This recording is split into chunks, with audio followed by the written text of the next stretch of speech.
ഒന്നും പറയാനില്ലാത്ത ടേസ്റ്റിൽ അത്രക്കും പൊളിയായിട്ടുള്ള ഒരു സ്നാക്കാട്ടോ ഇന്ന് റെഡിയാക്കി എടുക്കാൻ പോകുന്നത്. ബ്രെഡ് സാൻഡ്വിച്ചൊക്കെ പോലെ റെഡിയാക്കി എടുക്കാൻ പറ്റുന്ന ഒരു കിഡിലായിട്ട് കേട്ടോ. അപ്പോൾ ഇതെങ്ങനെയാണ് ചെയ്തെടുക്കുന്നത് കണ്ടാലോ? അടിപൊളി ടേസ്റ്റാന്ന് പറഞ്ഞാൽ അടിപൊളി. ഒരു തവണയെങ്കിലും നിങ്ങളൊന്ന് ട്രൈ ചെയ്ത് നോക്കുകൊണ്ടു. ആദ്യം നമുക്കതിനൊരു ഫില്ലിങ് റെഡിയാക്കി എടുക്കണം. ഞാൻ വളരെ കുറച്ച് മാത്രം ചിക്കൻ ചെറിയ പീസായിട്ട് കട്ട് ചെയ്തിട്ട് അതൊന്ന് പൊരിച്ചെടുത്തിട്ടുണ്ട് കേട്ടോ. വെളിച്ചെണ്ണയിലാണ് ചെയ്തെടുത്തിട്ടുള്ളത്.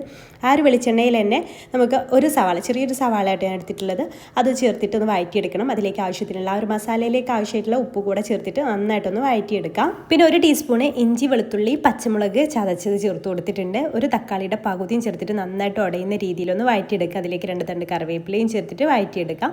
പിന്നെ അതിലേക്ക് ഒരു 1/2 ടീസ്പൂണ് കുരുമുളക് പൊടിയും 1/4 ടീസ്പൂൺ മഞ്ഞൾപ്പൊടി അത്രയും ചേർക്കുന്നുള്ളൂ. പച്ചമുളകും കുരുമുളക് പൊടിയൊക്കെ അതിന് എരിവുള്ളതുകൊണ്ട് മുളക് പൊടിയൊന്നും ചേർക്കുന്നില്ല. പിന്നെ അതിലേക്ക് ഫ്രൈ ചെയ്ത് വെച്ചിട്ടുള്ള ചിക്കനും ചേർത്തിട്ട് നന്നായിട്ട് മിക്സ് ചെയ്തെടുത്താൽ നമ്മുടെ ഫില്ലിങ് ഇവിടെ റെഡി കേട്ടോ.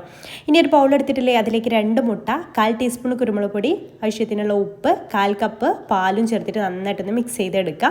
ഇനി ഒരു പാൻ വെച്ചിട്ട് അതിലേക്ക് 1 ടീസ്പൂൺ നെയ്യോ ബട്ടറോ ഒന്ന് ചേർത്ത് കൊടുക്കുക കേട്ടോ. എന്നിട്ട് നമുക്ക് ബ്രെഡ് എടുക്കുക. ബ്രെഡിൻ്റെ 2 വശത്തും ഈ മുട്ട മിക്സിലൊന്ന് ഡിപ്പ് ചെയ്തിട്ട് ഇതുപോലെ ചെറിയ തീയിലിട്ടിട്ട് ഒന്ന് ടോസ്റ്റ് ചെയ്തെടുക്കുക കേട്ടോ. ഒരു ഭാഗമാകുമ്പോൾ മറിച്ചിട്ട് കൊടുക്കുക. അതിൻ്റെ സെൻട്രലായിട്ട് ഈ ഒരു ഫില്ലിങ് വെച്ച് കൊടുക്കുക. അതിൻ്റെ മുകളിൽ ഒരു സ്ലൈസ്ഡ് ചീസ് കൂടെ വെച്ചിട്ടുണ്ട്. അതിൻ്റെ മുകളിൽ കുറച്ച് ചില്ലി ഫ്ലേക്സ് കാണാനൊരു ഭംഗിക്ക് വേണ്ടി വെച്ചിട്ടുണ്ട് കേട്ടോ. എന്നിട്ട് ആ ചീസ് ഒന്ന് മെൽട്ടാകുന്ന വരെ ഒന്ന് അടച്ച് വെച്ചിട്ട് കുക്ക് ചെയ്തെടുക്കുക കേട്ടോ. ചെറിയ തീയിലിട്ടിട്ട് വേണ്ട ചെയ്യാൻ വേണ്ടിയിട്ട് ചൂടോടുകൂടെ തന്നെ സെർവ് ചെയ്യുക.